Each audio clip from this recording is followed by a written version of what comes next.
We're confident we've implemented the most complicated weather system ever seen in a racing game.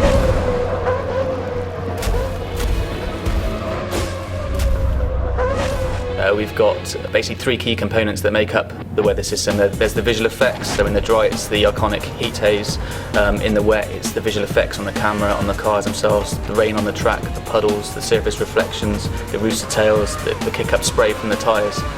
The second aspect to it is the simulation, so how those visual effects tie into the track simulation.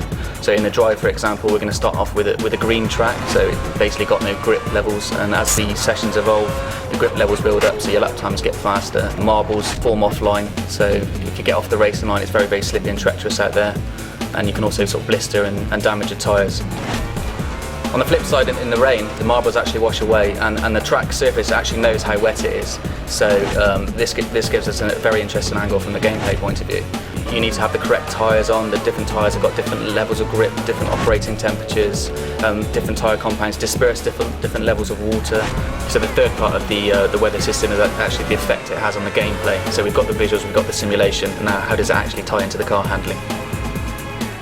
And just to add to the weather dynamics, the part I really enjoy playing at the moment is how the track will evolve as each car individually drives on that surface, and from wet to dry it will naturally dry where the cars have driven on, just like real life, and you're left with a completely dry circuit at that point, with puddles in the undulations, in the small undulations and curbs as well, and yeah, very, very accurate. You'll actually find that the gamers on wet tyres on the drying track will try and seek out those puddles to cool their tyres and stop them from damaging. So it's all about the sort of strategy elements at those points where the track's changing from wet to dry. When you're in the car, you've really got no idea what the weather's doing, but the teams back on the pit wall, they know by the radar where the weather is coming in from and how long it's going to last. And that's something that will be added into the game as well, that you'll be aware of what the weather's doing roughly, and then you can make your call on that just like you would in real life. The weather system is set up to be completely dynamic for career. It changes over time.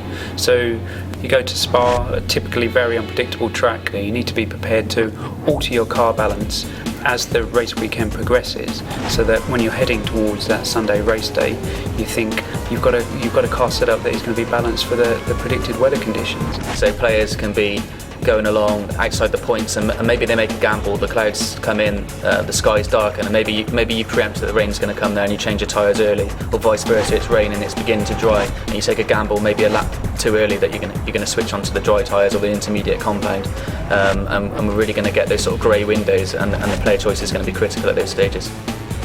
It just changes the attitude of the car completely in terms of driving in the dry or fully wet or partially damp track.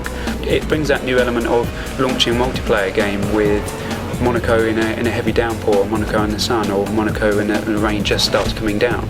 I prefer to play those kind of scenarios because it changes the attitude of the car. And I far prefer to be doing that rather than switching tracks into reverse or playing point to point and so on and so forth. I mean, it's a huge team, it's a huge effort that's going into this title, and to be able to play a creative part in picking the avenues that we're going to follow when it comes to Formula One is a huge deal for me. It's about making the game that I've always wanted to play.